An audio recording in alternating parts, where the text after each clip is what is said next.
S we God 1,03,970 ரூபா நம்ம earn பண்ணியிருக்கோம்.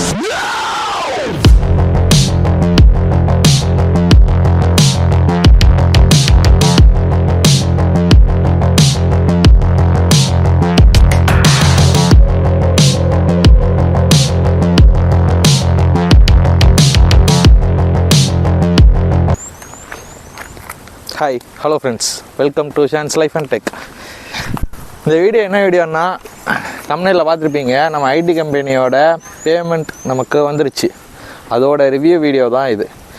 நம்ம லாஸ்ட் வீடியோ நீங்கள் நிறைய பேர் பார்த்துருக்கீங்க, நிறையா கமெண்ட்ஸ், நிறையா பேர் வந்து இதோட வீடியோ எனக்கு லைக் பேமெண்ட் வீடியோ சீக்கிரமாக போடுங்க அப்படின்ட்டு நிறையா ரெஸ்பான்ஸ் வந்துருந்துச்சு, நிறையா கமெண்ட்ஸ் வந்துருந்துச்சு. ஸோ அதுக்கான ரிப்ளை வீடியோ தான் இது. இந்த வீடியோவில் ரொம்ப கிளியராக பார்க்கலாம் நமக்கு எவ்வளோ வந்துச்சு. ஐடி கம்பெனியோட 37 நாள் நமக்கு வண்டி ஓடி இருக்குது. 37 நாள் எக்ஸ்பீரியன்ஸ் எப்படி இருக்குது, நம்ம என்னென்ன ஃபேஸ் பண்ணோம், நமக்கு எவ்வளோ வந்திருக்கு, நம்ம சொன்ன அந்த 1 lakh நமக்கு கிடச்சிச்சா இல்லையா அப்படிங்கிறது தான் இந்த கம்ப்ளீட் வீடியோ. வாங்க வீடியோக்குள்ளே போகலாம். நம்ம சொன்ன அந்த 1 லட்ச ரூபா டார்கெட் நம்மளால் அச்சீவ் பண்ண முடியுமா முடியாதா? Yes we got 1 lakh. எவ்வளோ வந்துச்சு நான் எல்லாத்தையும் கால்குலேட் பண்ணி ட்ராப் பண்ணி உங்களுக்கு ஐபேடில் போட்டு எட்டு வந்துட்டேங்க. 1,03,970 ரூபா நம்ம ஏர்ன் பண்ணியிருக்கோம். சூப்பர். ஓகே, வெற்றி மீது வெற்றி வந்து என்னை சேரும் அப்படின்னு நான் சொல்லுவேன் மட்டும் நினைக்காதீங்க. இருங்க பாய் அப்படிங்கிற மாதிரி தான் பெரிய பெரிய ட்விஸ்டெல்லாம் இருக்குதுங்க இதில். சரிங்களா, நம்ம அமௌண்ட்டை சொல்லிட்டேன். நான் வருவோம், நம்ம கால்குலேஷனுக்கு திருப்பி வருவோம். இதுக்கு முன்னாடி நான் அங்கே என்ன ஃபீல் பண்ணேன், அங்கே என் டிரைவர் என்கிட்ட சொன்ன ரிவ்யூஸ் எல்லாமே நான் ஒரு டிஸ்கஷனாகவே அவர்கிட்ட பேசினேன். நான் அவர்கிட்ட கேட்டேன், நீங்களே பேசலாமே அப்படின்ட்டு. அவர் வந்து வீடியோவில் வர்றதுக்கு அவ்வளோ கம்ஃபர்டபுளாக ஃபீல் பண்ணலை. எனிவே, நான் அவர் என்னென்ன சொன்னாரோ அது எல்லாத்தையும் நான் உங்ககிட்ட சொல்கிறேன். எப்படி இருந்துச்சுங்கிறத ஃபஸ்ட்டு சொல்கிறேன். இங்கே வந்து எல்லாமே ஆன் கால் டியூட்டிஸ் தான். சரிங்களா, எப்படின்னா ஃபோன் பண்ணணும், ஃபோன் பண்ண உடனே இப்போ 7 மணிக்கு காலையில் பெருங்குளத்தூர்லேருந்து ஒரு டியூட்டி சொல்கிறாங்க, HCLக்கு போகணும் அப்படின்னா 5 மணிக்கெலாம் நம்ம வந்து அந்த லொக்கேஷனுக்கு ரீச் ஆக கிளம்பிடணும். இவங்களோட ரூல்ஸ் அது. ஸோ பிஃபோர் 7னா 6க்கு வந்து அந்த லொக்கேஷனில் இருக்கணுங்கிறது வந்து இவங்க ரூல்ஸாக வச்சுருக்காங்க. ஸோ 7 மணிக்கு டியூட்டிக்கு 5 மணிக்கு இப்போ ஏன்னா எப்போவுமே யூஸ்வலாகவே 7 மணிக்கு மார்னிங்லாம் டியூட்டி வந்துடுது. கம்பெனிஸ் வந்து ஐடி கம்பெனிஸ் வந்து 7 மணிக்கெலாம் நீங்கள் கிளம்புனா தான் அவங்க லொக்கேஷனுக்கு போக முடியும். ஸோ 5 மணிக்கெலாம் டிரைவர் வந்து வீட்டை விட்டு வண்டியை எடுத்துகிட்டு கிளம்பிடணும். அப்போ தான் அந்த பெருங்குளத்தூர் இப்போ அவர் வீட்டில் இந்த லொக்கேஷன்லேருந்து கஸ்டமர் லொக்கேஷனுக்கு போக முடியும். இப்படி இருக்க சூழ்நிலையில் 5 மணிக்கு அவர் வெளில போனால் அவர் 4 மணிக்கு எந்திக்கணும். ஓகேங்களா, ஓகே 4 மணிக்கு எந்திக்கணும்னா அவர் நைட்டு வந்து குயிக்காக தூங்கணும். ஆனால் இங்கே என்ன நடக்குதுன்னா, நைட் 2 மணிக்கு தான் வீட்டுக்கு டிரைவர் வர்றாரு. மறுபடியும் 5-4 மணிக்கு எழுந்துச்சி போகணும். இதுக்கு நடுவில் வண்டியை தொடச்சி கொண்டு போய் ஃபோட்டோ எடுக்கணும். ஒவ்வொரு டியூட்டிக்கு நடுவில் ஃபோட்டோ எடுத்து அனுப்பணும். அப்படி வண்டி க்ளீனாக இல்லைன்னா ஒரு ரைடுக்கு 800 rupees ஃபைன் போடுறாங்க. ஓகேங்களா, நம்ம வண்டிக்கு இது வரைக்கும் எந்த ஃபைனும் வரல. லக்கிலி நம்ம டிரைவர் நல்லா வச்சுக்குவாங்க வண்டியை. எனிவே, அதனால் ஃபைன் எதுவும் வரல. ஆனால் அவரோட ஹெல்த்தை பற்றி பேசணும்ல. இது எல்லா நாளும் அப்படி இருக்கான்னு கேட்டிங்கன்னா, 37 நாள் ஓட்டினதில் 20 நாள் இப்படி தான் இருந்துச்சு. நைட் 2 மணி 1 மணி இந்த மாதிரி தான் டிரைவர் வந்து வீட்டுக்கு வர்றாங்க. அவரோட தூக்கம் இல்லவே இல்லை இங்கே. சரி, டெய்லி விடிய ஓட்டிகிட்ருக்காரா அப்படின்னு கேட்டிங்கன்னா அது இல்லை. இப்போ 7 மணிக்கு எடுக்கிற வண்டி நேராக பெருங்குளத்தூரில் பிக்கப் பண்ணிட்டு 8 HCL ஒரு தடவை போச்சு, அவ்வளோதான் ஹால்ட்டு. ஈவினிங் 5 மணிக்கு தான் அடுத்த டிரைவர் வந்து வண்டி எடுப்பார். அது வரைக்கும் அவர் தூங்கலாம், அங்கேயே படுத்துக்கலாம், எதுவும் பிரச்சனை இல்லை, நத்திங். அதில் இஷ்யூன்னு நான் சொல்ல வரல. ஒரு டியூட்டி இப்போ மறுபடியும் HCLலேருந்து இறக்கி விட்டார். 8 hour டியூட்டி போடுறாங்க. யூஸ்வலாக 8 hour டியூட்டி இல்லை 1 day டியூட்டி இந்த மாதிரி தான் போடுறாங்க. 8 hour டியூட்டி விழுந்துருது. இப்போ ஒரு டியூட்டி முடிஞ்சிருச்சு. மறுபடியும் பெருங்குளத்தூரில் ட்ராப் பண்ணதுக்கப்புறம் வி ஹாவ் டு வெயிட். சரிங்களா, அடுத்து ஏர்போர்ட் டியூட்டி சொல்லுவாங்க, இருக்கலாம் சம்டைம்ஸ். வேறு எங்கேயாவது கூட டியூட்டி தரலாம். சொல்கிறேன், எக்ஸாம்பிளுக்கு சொல்கிறேன். ஏர்போர்ட் டியூட்டி நைட் 9 மணிக்கு சொல்லுவாங்க, இல்லை 10 மணிக்கு சொல்லுவாங்க. நீங்கள் சாயங்காலம் 5 மணிக்கெலாம் இறக்கி விட்டுருவீங்க. 10 மணி வரைக்கும் சும்மா தான் ரோட்டில் உட்காந்துருக்கணும். நீங்கள் வேறு ஏதாவது ஓட்டுறதுன்னா ஓட்டலாம். ஆனால் உங்களுக்கு தான் அது ரிஸ்க். ஆன் டைமுக்கு நீங்கள் போகலைன்னா உங்களுக்கு பெனால்ட்டி, ஃபைனு, அது இதுன்னு ஏகப்பட்ட இதில் நம்மளோட சைன் வாங்குறாங்க. ஓகே, இதெல்லாம் வந்து இப்போ பிரச்சனையாக போயிட்டுருக்கு. சரிங்களா, வேறு என்ன டிப்பிக்கலான ஒரு பிரச்சனையாக நான் பார்த்தேன் அப்படின்னா, ஒரு யூனிஃபார்ம் தர்றாங்க சரிங்களா, அது என்ன கரும யூனிஃபார்ம்னே தெரிலங்க சரிங்களா. இந்த இருக்குது, நான் டிரைவர்கிட்ட வாங்கிட்டு வந்தேன். இது என்ன யூனிஃபார்ம்னு எனக்கு தெரியல சரிங்களா. நீங்களே பார்த்துக்கோங்க, ஈகோன்னு போட்டு இருக்குது சரிங்களா. நான் ஒன்றும் பொய் சொல்லலை. இது வந்து ஈகோவில் அவங்க கொடுக்குற எல்லா டிரைவருக்கும் கொடுக்குற யூனிஃபார்ம் ஷர்ட்டு பேண்ட்டு இந்த கலரில் தான் இருக்கணும். As per the government norms படி ஒயிட் ஷர்ட் ஒயிட் பேண்ட்டு தான் போடணும். இவங்க என்ன பேசிஸில் இந்த கலர் வந்து போடுறாங்கன்னு எனக்கும் தெரில. நானும் ஒரு தடவை கேட்டேன், நீங்கள் இந்த கலரில் எனக்கு கொடுக்குறீங்களே, இப்போ நான் போலீஸ் நிப்பாட்டுது, நான் ஃபைன் கட்டணும் சரிங்களா. கண்டிப்பாக 1000 ரூபாய் 2000 ரூபாய் வரைக்கும் ஃபைன் வந்துடும். இவங்க என்ன சொல்கிறாங்கன்னா, ஃபைன் எங்ககிட்ட கொண்டாங்க, நாங்கள் க்ளைம் பண்ணி உங்களுக்கு தந்துடுறோம், நாங்கள் அந்த கேஷ் உங்களுக்கு தர்றோம் அப்படின்னு. எதுக்கு அஃபென்சிவாக போகிறாங்க? ஃபர்ஸ்ட் ஆஃப் ஆல் இது ரூல்ஸில் இருக்கான்லாம் எனக்கு தெரில. ஒயிட் அண்ட் ஒயிட் போட்டு ஓட்டணும்னா எல்லோ போர்டோட ரூல்ஸு. ஆனால் இவங்க என்னடான்னா கிரே கலர் பேண்ட்டும் கிரே கலர் இவங்களோட சட்டையும் கொடுத்தாங்கன்னா, நாளைக்கு நிப்பாட்டிட்டு நம்ம வண்டிக்கு தான் ஃபைன் அடிக்கும். இவங்க கிளைம் தர்ற வரைக்கும் நம்ம வெயிட் பண்ணிகிட்டு இருக்கணும், தரலாங்க தரல. நான் நிறைய அங்கே டிரைவர்கிட்ட கேட்ட வகையில் அதெல்லாம் கிளைம்லாம் தரமாட்டேங்கிறாங்க. அதை போட்டு இழுத்தடிச்சு 2 மாதம் 3 மாதம் ஆக்கி நம்மளே ஃப்ரஸ்ட்ரேஷன் ஆகிற வரைக்கும் தான் இவங்க வச்சிட்ருக்காங்க. சூனாப்பானா சுப்ரீம் கோர்ட்டே வந்தாலும் உன்னை ஒன்றும் பண்ண முடியாதுடா, இதை இப்படியே மெயின்டைன் பண்ணு. பேமெண்ட்ஸ் எப்படி வருது அப்படிங்கிறத பற்றி பேசலாம் சரிங்களா. யாரும் தயவு செஞ்சு மிட் ஆஃப் த மந்தில் போயிடாதீங்க. ஏன்னா ஒரு மாதம் சேலரியை பிடிச்சி வச்சுக்கிட்டு தான் அடுத்த மாதம் தான் கொடுப்பாங்க. அதாவது இது மார்ச் அப்படின்னா மார்ச்சில் நீங்கள் சேர்ந்தீங்கன்னா ஏப்ரலில் உங்களுக்கு பேமெண்ட் வராது. மே மாதம்தான் உங்களோட பேமெண்ட் வரும். அதுவும் ஏப்ரலில் ஓட்டின பேமெண்ட்டு தான் மேலே வரும். மார்ச்சில் ஓட்டின பேமெண்ட்டு தான் மேலே வரும். ஏப்ரலில் ஓட்டினது ஜூனில் தான் வரும். அதாவது ஒரு மாதம் தள்ளி தான் உங்களுக்கு பேமெண்ட் வருது. நாங்க ரொம்ப கேவலமான ஆளுனா எந்த லெவலுக்கு இறங்கி அடிமட்ட வரைக்கும் போய் அலசுவோம் சரிங்களா. இதுக்கு நடுவில் எனக்கு ஒரு தடவை ஒரு ஃபோன் பண்ணி என்ன சொன்னாங்கன்னா, உங்கள் வண்டியில் சைல்டு லாக் இருக்கா அப்படின்னு சொல்லி கேட்டாங்க. அதாவது இங்கே ஒரு லாக் இருக்கும், உங்கள் வண்டியிலலாம் பார்க்க முடியும் சைல்டு லாக். இது எதுக்கு கேட்டாங்கன்னா, சைல்டு லாக் இல்லை அப்படின்னு சொல்லி என்கிட்ட பிரச்சனை பண்ணாங்க. ஏன்னா அவங்களோட சேஃப்டி குறையுதான் வண்டியில் வர்றவங்களோட. என்னடா வண்டி ஓட்டுறவங்கலாம் பார்த்தா எப்படி தெரியுதுன்னு தெரியல எனக்கு. இதுக்காக ஒரு பிரச்சனையே பண்ணாங்க, உங்கள் வண்டியில் அது இல்லை அப்படின்ட்டு. ஏங்க வண்டியோட வரல, நான் என்ன பண்ணுறது? அதுக்கு சைல்டு லாக் இல்லை, அதனால் இல்லைங்கிறதுனால ஓகே. இருந்துச்சுன்னா அதை ரிமூவ் பண்ணணுமா பார்த்துக்கோங்க. சரி ஓகே, என்ன சேஃப்டி குறையுதோ தெரில, மேபி இருக்கலாம், நம்ம யாரையும் குறை சொல்ல முடியாது. ஏதாச்சும் அவங்க ஃபேஸ் பண்ணியிருக்கலாம், எப்படியா வேணாலும் இருக்கலாம். ஆனால் யூனிஃபார்ம் வந்து நான் அக்செப்ட் பண்ணிக்கவே மாட்டேன். இவங்க வந்து ஆடியோவோட ரூல்ஸுக்கு அகெயின்ஸ்டாக தான் இவங்க ப்ரொசீட் பண்ணிகிட்டு இருக்காங்க சரிங்களா. இப்படி தான் இருக்குது இங்கே ஐடியோட சுச்சுவேஷன்ஸ். சரி, நான் சொன்ன அந்த பேமெண்ட்டை பற்றி பேசலாம் சரிங்களா. 1,03,000 ரூபா. எஸ், நம்ம வண்டி உண்மையிலே ஓட்டியிருக்கோம். 1,03,000 ரூபாய்க்கு ஓட்டியிருக்கோம் சரிங்களா. டோட்டலாக நம்ம வண்டி ஓட்டின நாள் 37 நாள் சரிங்களா. நான் இப்போ ஸ்க்ரீனில் ஷோ பண்ணுற பில்லு வந்து ஈக்குவலாக நமக்கு கொடுத்த பில். இப்போ கஸ்டமருக்கு இவங்க என்ன பில்லு கொடுக்குறாங்கன்னே நமக்கு தெரியாது. லைக் எப்படி சொல்றதுன்னா, இப்போ 2,000 ரூபா நமக்கு இப்போ பில் அமௌண்ட்ல காட்டுதுன்னா, அவங்க அங்கே கஸ்டமர்கிட்ட இவங்க ஸ்டாண்ட்ஸ் மெயின்டைன் பண்றதை பார்த்தா, சிப்ஸ் பாக்கெட்டு வாட்டர் பாட்டில்னு வைக்கிறத பார்த்தா 2,000 ரூபாய் தான் வாங்குவாங்களான்னு நமக்கு தெரியாது. கஸ்டமர்கிட்ட 4,000 ரூபாய் வாங்கினாலும் நமக்கு அது தெரிய போறது கிடையாது. பிகாஸ் இவங்க ஷோ பண்ற அமௌண்ட் வந்து யூஸ்வலா நீங்க ஓலா ஊபர்ல என்ன ரேட் வருமோ அந்த ரேட் தான் இங்கேயும் கோட் பண்றாங்க. அது எப்படி இவ்வளோ ஸ்டாண்ட்ஸா ஃபாலோ பண்ற கம்பெனி கார்பரேட்டுக்கு ஓட்டுற பில்லு வந்து இவ்வளவுதானா? நம்புற மாதிரி இருக்கா இது? நீங்க உங்ககிட்ட 2,000 ரூபான்னு சொல்லிட்டு அங்க பின்னாடி 4,000 ரூபாய் வாங்குறதும் நடந்துட்டு தான் இருக்குது இங்க. இது வந்து நமக்கு இவ்வளவுதான் அப்படிங்கிறத தெரியவே தெரியாது. சொல்றாங்க, கேட்குறோம். இது வந்து ஒரு கைண்ட் ஆஃப் ஸ்கேம் மாதிரி தான். நீங்க உங்ககிட்டயும் ஒரு 30% காசு, கஸ்டமர் கிட்டயும் ஒரு டபுள் த அமௌண்ட், இப்படிதான் வந்து இந்த கார்பரேட்ஸ் ஏர்ன் பண்றாங்க. ஸோ ஐடி அட்டாச்மெண்ட்ல நடக்கிற ஒரு பேக்ரவுண்ட்ல நடக்கிற ஸ்கேம் இது. நமக்கு வெளியில வர அமௌண்ட் மட்டும் தான் தெரியுது, பின்னாடி அவங்க எவ்வளவு எடுக்கிறாங்கன்னு நமக்கு தெரிய போறது கிடையாது.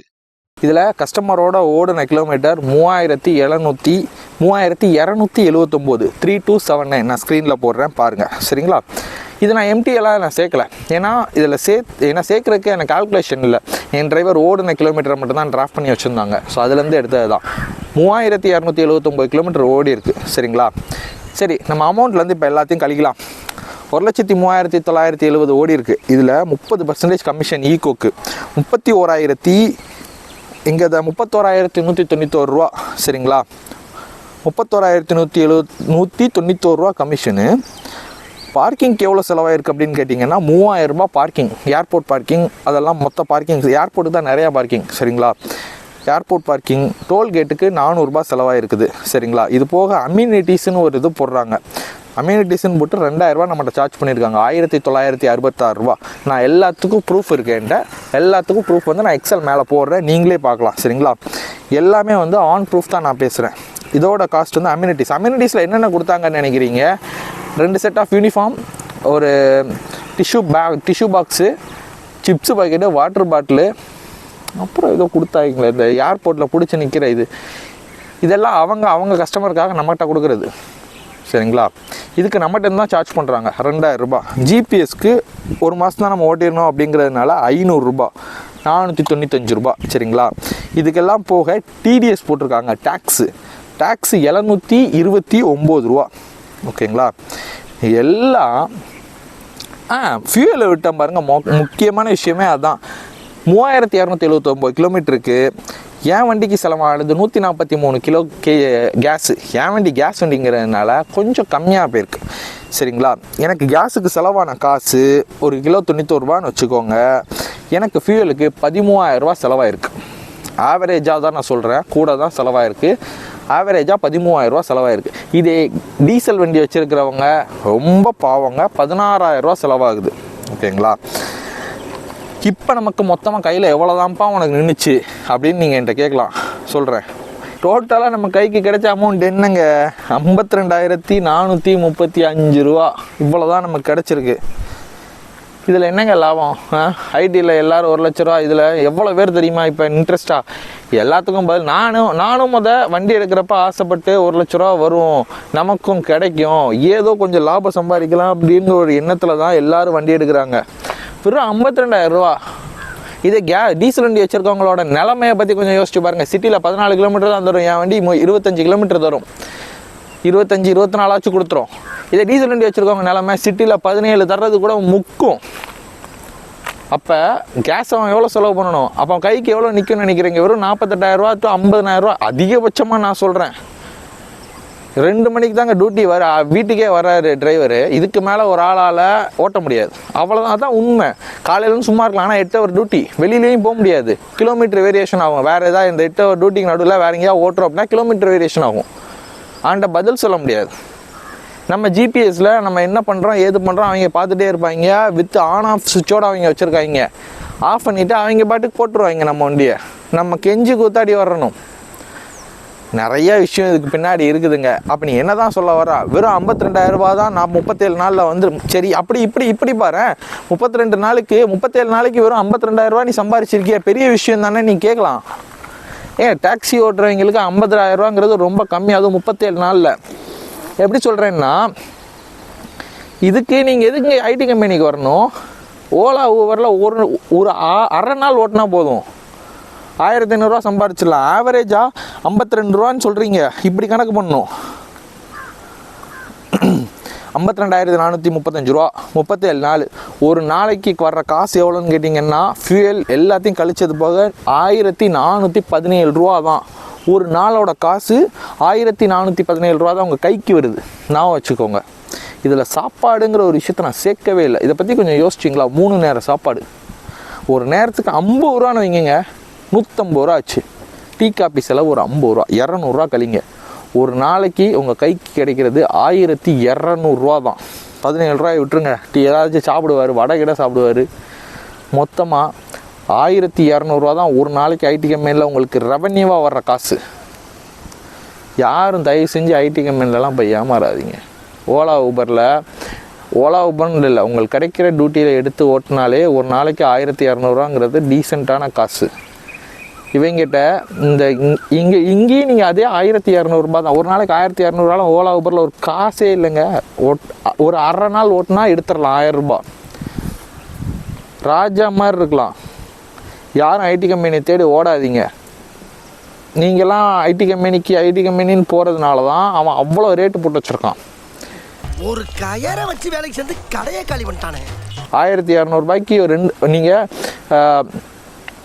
அம்பத்தூர் இங்கே இப்போ தாம்பரத்தில் பிக்கப் பண்ணுறீங்க, அம்பத்தூரில் ட்ராப் பண்ணுறீங்கன்னா உங்களுக்கு அதுவே 800 900 வந்துடும். சரியாக ஒரு ஆவரேஜாக போட்டாலும் 2 டியூட்டி எடுத்தால் போதும். நீங்கள் ஒரு நாளைக்கு நல்ல டியூட்டின்னா 1500 மேலே சம்பாரிச்சிடலாம். வீட்டுக்கு வந்துடலாம் சாயங்காலம் நான் டைமுக்கு. யாருக்கிட்டையும் கை கட்டி நிற்க வேண்டாம். ஷூ போட்டு தான் இவங்ககிட்ட வண்டி ஓட்டணும் தெரியுமா உங்களுக்கு? ஷூக்கு நம்ம காசு கொடுத்து ஷூ வாங்கணும், இல்லை அவங்க கொடுக்குற ஷூவை நம்ம வாங்கணும். அவங்க கொடுக்குறத வாங்குறதுக்கு நம்மளே காசு கொடுத்து நல்ல ஷூ வாங்கிக்கலாம். மட்டமாக தருவாங்க. அவங்க கஸ்டமருக்கு சிப்ஸ் பாக்கெட்டு வாட்டர் பாட்டில் எல்லாம் வைக்கணும். ஆனால் அதெல்லாம் நம்ம காசு. அம்யூனிட்டிஸ்ன்னு போட்டு எடுத்துருக்காங்க 2000 ரூபா. எதுக்கு நீங்கள் எதுக்கு கொடுக்கணும் உங்கள் கஸ்டமருக்கு? அதுக்கெலாம் தனியாக காசு தரல. இவங்களோட ஆவரேஜ் ரேட்டை கணக்கு பார்த்தீங்கன்னா நீங்கள் வெளியில் ஓட்டுற அதே காசு தான் இங்கேயும் போடுறாங்க. எதுக்கு எல்லாரும் ஐடி கம்பெனி தேடி ஓடி விழாதீங்க. நான் விழுந்து பட்டிருக்கேன். ஒரு பிரதிநிதியாக சொல்கிறேன்னு நினச்சிக்கோங்க. இந்த மாதிரி தேவையில்லாமல் ஐடி கம்பெனின்னு போகிறதுக்கு பதிலாக நல்ல டியூட்டியாக 4 டியூட்டி ராபிடோ ஓலா ஊபரில் ஓட்டினோமா, வீட்டுக்கு வந்தோமா, நல்லா படுத்து தூங்கினோமா, நிம்மதியாக காலையில் எஞ்சோமான்னு இருங்க. சரிங்களா? இதெல்லாம் பெரிய ஸ்கேம். நான் அவ்வளோ தரேன். நான் சேர்றப்ப என்கிட்ட 80,000 ரூபா சம்பாரிச்சிடலாம், 1 லட்ச ரூபா சம்பாரிச்சிடலாம். ஃபியூவல் யார் உங்கள் அப்பனா போடுவான் அப்படிங்கிற மாதிரி தான் இருக்குது. ஏங்க ஒரு மாதத்துக்கு காசை பிடிச்சி வச்சுருக்கோம். அதே மாதிரி 1 லட்ச ரூபா வந்துச்சு. இப்போ இந்த 50,000 ரூபா ப்ராஃபிட்னு சொல்கிறேன். இதுக்கு நான் டெய்லி 1000 ரூபா பெட்ரோல் ஊற்றிக்கிட்டே இருக்கணும். அவன் கொடுக்க மாட்டான். 30 நாள் கழிச்சு தான் காசு வரும். 30 நாளைக்கு 30,000 ரூபா நீங்கள் உள்ளே போடணும். டிரைவர் சாப்பாடு போடணும். டோல்கேட் ஒரு நாளைக்கு 200-300 ரூபா போகுது தெரியுமா? 3000 ரூபா போயிருக்கு எனக்கு 30 நாள். அப்போ ஆவரேஜாக ஒரு நாளைக்கு 100 ரூபா போயிருக்கு. 10 நாளைக்கு 1000 ரூபா. ஆனால் எல்லா நாளும் டோல்கேட் அடிக்காது. ஆனால் சொல்கிறேன், ஒரு நாளைக்கு 200 ரூபா டோல்கேட்டாக போகும். நீங்கள் 40-45,000 ரூபாயை உள்ளே தூக்கி போட்டுக்கிட்டே இருக்கணும். திடீர்னு உங்களுக்கு பெரிய ஆஃபர் வந்துச்சுன்னா அதுக்கும் நீங்கள் கேஸு போடணும். கடன் வாங்கி கேஸு போடணும். இதுக்கெல்லாம் வட்டியாக இருக்கட்டுவா? ஒரு மாதத்துக்கு 40,000 ரூபா நீங்கள் கேஸுக்கே உள்ளே போடுவீங்க. கேஸ் வண்டி வச்சுருக்கவனே திண்டாடி சொல்கிறேன். 40,000 ரூபாய்க்கு இன்ட்ரெஸ்ட் என்னாச்சு? யார் அதெல்லாம் ஓட்டாதீங்க. தயவு செஞ்சு ஐடி கம்பெனியை தேடி அலையாதீங்க. ஈகோ மொபிலிட்டின்னு நான் சொல்ல வரல. இங்கே இருக்கிற எல்லா ஐடி கம்பெனிஸும் இதை தான் ஃபாலோ பண்ணுறாங்க. யார் உங்களுக்கு நல்லது செய்கிறதுக்காக 1 லட்ச ரூபா டியூட்டி கொடுக்குறதுக்காக இல்லை. சும்மா உட்காந்தே அவன் 30% சம்பாரிச்சிட்டு இருக்கான். 31,000 ரூபாய்க்கு நானே கமிஷன் கொடுத்துருக்கேன். இந்த மாதிரி எத்தனை பேர் இருக்கீங்க? வெளியில் வாங்குங்க, அவங்களே உங்களை தேடி வருவாங்க. நான் எழுதி கொடுத்துட்டு வந்தேன். எனக்கு உங்கள் கம்பெனியில் ரேட்டு கட்டுப்படி ஆகலை, நல்லா இல்லை அப்படின்னு வந்தேன். அதனால் யாரும் தேவையில்லாமல் ஐடி கம்பெனி தேடி அலையாதீங்க. நிம்மதியாக ஓலா ஊபர் உங்கள் பக்கத்தில் தெரிஞ்சவங்க டியூட்டி நல்லபடியாக ஓட்டிட்டு, வெளியூர்லேருந்தெல்லாம் நிறைய பேர் என்கிட்ட கேட்டிங்க, இங்கெல்லாம் நான் வண்டியை ஓட்டி சம்பாதிக்க முடியுமான்ட்டு. வராதிங்க, வாங்க. உண்மையிலே ஓலா ஊபரில் நல்லா சம்பாதிக்கலாம். Even though it is a corporate. அவன் கமிஷனே எடுத்தாலும் உங்களோட உழைப்பை போட்டு உங்களால் காசு சம்பாதிக்க முடியும். இப்போ உங்களோட உழைப்பை போட்டு அவங்க காசு சம்பாதிச்சிட்டு போயிடுவோம். சரிங்களா? உங்களுக்கு யார் நல்லது செய்கிறக்கா வரல. எல்லோரும் ஐடி கம்பெனியை தேடி தயவு செஞ்சு ஓடாதீங்க. ஓலா ஊபரில் நல்ல டியூட்டி வரும், நல்லதாக எடுத்து ஓட்டுங்க. சரிங்களா? நான் இங்கே ஓலா ஊபரை ப்ரமோட் பண்ணுறக்கா வரல. ஆஸ் அ யூஸராக என்னோடய கோவத்தையும் ஆதங்கத்தையும் தான் நான் இங்கே சொல்லிகிட்டு இருக்கேன். சரிங்களா? எனக்கு இதில் பெரிய நட்டம். அவ்வளோ காசை நான் உள்ளே போட்டிருக்கேன். 37 நாள் 40 நாள். எதுக்கு? ஒரு காசு வர்றதுக்கு எவ்வளோ நாள் ஆச்சு தெரியுமா? 37 நாள் நான் சொல்கிறேன்ல. நான் 1 மாதத்துக்கு முன்னாடி சேர்ந்துருந்தேன். சரிங்களா? பிப்ரவரி காசு எனக்கு மார்ச்சில் தான் வந்துச்சு. சரிங்களா? மார்ச்சில் காசு எனக்கு இப்போ தான் வந்துச்சு. அதுவும் எப்படி வந்துச்சுன்னா அதையும் போடுறேன். 25,000 ரூபா ஒரு பேமெண்ட்டு ஒரு மாதம் வந்துச்சு. 40,000 ரூபா ஒரு காசு ஒரு பேமெண்ட்டு அடுத்த மாதம் வந்துச்சு. நல்லா இருக்கா? எப்படி நம்ம கெட்டோம்? கொஞ்சம் யோசிங்க. இதுனா அப்படி இல்லை. டெய்லி காசு நீங்கள் கேஸ் போக மிச்ச காசை வீட்டுக்கு கொண்டு போய் சாப்பிட்லாம். கடன் வாங்க வேண்டாம் யார்ட்டையுமே. நான் இதில் ரொம்ப ஃப்ரஸ்ட்ரேட் தான் ஆனேன். இப்படி நீங்கள் எல்லோரும் அந்த ஐடி கம்பெனியை தேடி போகிறதுனால தான் இந்த மாதிரி ஈகோன்னு இல்லை, நிறைய இந்த மாதிரி கார்ப்பரேட்ஸ்லாம் இருக்குது. நான் இதை முற்றிலுமாக இது ஸ்கேம்னு சொல்கிறத விட எனக்கு பேமெண்ட்ஸில் டிரைவர் வெரிஃபிகேஷன் ஒரு 800 ரூபா போட்டிருந்தான். அது எதுக்கு? ஒரு தடவை எனக்கு காலையில் ஒரு 5 மணிக்கு சிங்கப்பெருமாள் கோயில் பிக்கப்பு ஏர்போர்ட் ட்ராப் பண்ண உடனே வாங்கன்னு சொன்னான் டிரைவர் போயிருந்தார். டிரைவர் போயிட்டு காலையில் ஆல்கஹால் டெஸ்ட் எடுக்கிறாங்க. எவனா காலங்காத்தால் 5 மணிக்கு குடிச்சிருப்பானா? என்னங்க எனக்கு ஒன்றுமே புரியல. அதுதானப்பா எனக்கும் புரியல. லாஜிக் வேணாமா? அதுக்கு 800 ரூபா சார்ஜஸ் வேறு போட்டிருக்காங்க, டிரைவர் வெரிஃபிகேஷன் சார்ஜஸ்ன்ட்டு. நமக்கு தெரியாமல் நம்மளை சுற்றி நிறையா ஸ்கேம் நடக்குங்க ஐடி கம்பெனியில். சரிங்களா, நான் வந்து இதை முற்றிலுமாக இதை அப்ஜெக்ட் பண்ணுறேன். சரிங்களா, இந்த மாதிரி நீங்கள் எல்லோரும் போய் இதிலெல்லாம் வேஸ்ட் பண்ணாதீங்க. சரிங்களா, எல்லோரும் இந்த மாதிரி நீங்கள் எல்லாம் போய் எனக்கு ஐடி கம்பெனி வேணும்னு நிறைய பேர் இருக்கிறதுனால தான் இது ஒன்று எரிய கூட மாட்டேங்குதுங்க. ஆனால் இதை நான் இன்றைக்கி எரிக்காமல் போக மாட்டேன். சரிங்களா, அப்படி தான் இருக்குது. I face lot of issue with here. இந்த கம்பெனினால் நான் நிறையா ஃபேஸ் பண்ணேன். என் 40,000 ரூபாய் காசுக்கு இன்ட்ரெஸ்ட் கட்டிகிட்டு இருக்கேன். இன்னும் உங்கள்கிட்ட நான் சொல்லியிருப்பேன், 40,000 ரூபா நான் உள்ளே போடுறேன்டா அப்படின்ட்டு. எனக்கு அதுலேருந்து எந்த பலனும் கிடையாது, எந்த பயனும் இல்லை. 40,000 ரூபாய்க்கு நான் இன்ட்ரெஸ்ட்டு கட்டி எனக்கு 50,000 ரூபா கிடச்ச மிச்சம். நான் உங்கள்கிட்ட முன்னாடியே சொல்லியிருந்திருப்பேன், ஓலா ஊபர்லேயே எனக்கு நல்ல காசு வருது. நீங்களும் ஏன் ஐடி கம்பெனிக்கு போய் வேஸ்ட் பண்ணுறீங்க? So stay Ola Uber. IT company தேடி தயவு செஞ்சு அலையாதீங்க. சரிங்களா, ஆனால் அதை நான் கொளுத்திட்டு தான் போவேன், வீடியோவில் போடுவேன், பார்க்குறீங்க. சரிங்களா, கம்பெனிக்காரன் பார்க்க தான் செய்வான். நான் அவன்கிட்ட கேட்டேன், வெளியில் வர்றப்ப சும்மா கேட்டேன், நான் வீடியோ போடுவேன்லாம் அவனுக்கு தெரியாது. நான் கேட்டேன், நான் இந்த மாதிரி உங்கள் பேமெண்ட்ஸ் உங்கள் கம்பெனி ரிவ்யூ நான் நெட்டில் போடலாமா அப்படின்னு கேட்டேன். வேணவே வேணாம் சார், தயவு செஞ்சு வேண்டாம் அப்படின்னாங்க.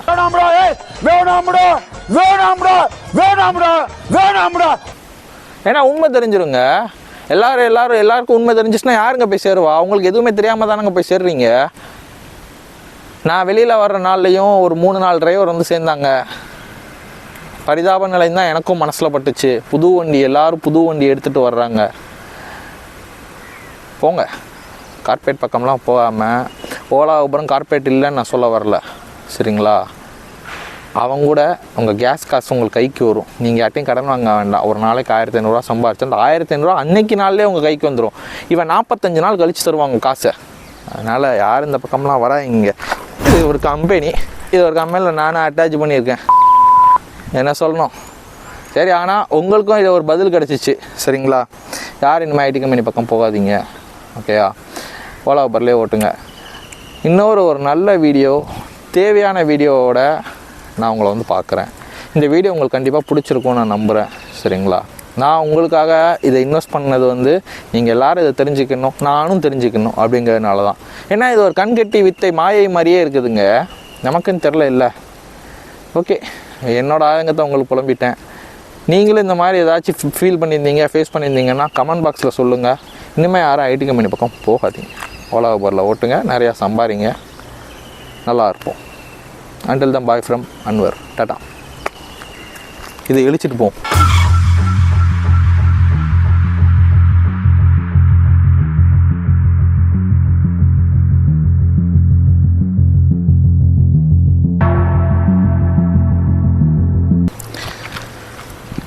நிலைமையை பார்த்தீங்களா? பக்கா பாலிஸ்டர் சட்டை கூட எரிய மாட்டேங்குது. இதை போட்டு டிரைவர் எவ்வளோ அவியுது தெரியுமா? நான் இதை என்னோடய தப்பை ரிக்ரெட் பண்ணி நான் இருக்கிறேன். இதை ஃபர்ஸ்ட் ஆஃப் ஆல் இந்த கம்பெனியில் சேர்ந்தது என் தப்பு. சரிங்களா, இது எரியட்டும். இதோட டிரைவர் எல்லாருக்கும் நான் சொல்கிறது இதுதான், யாரும் ஐடி கம்பெனி பக்கம் போகாதீங்க, ஓலா ஊபர்லேயே ஓட்டி சம்பாதிங்க. அப்போ தெரிஞ்சு போட்டு போ. டாடா, பாய்.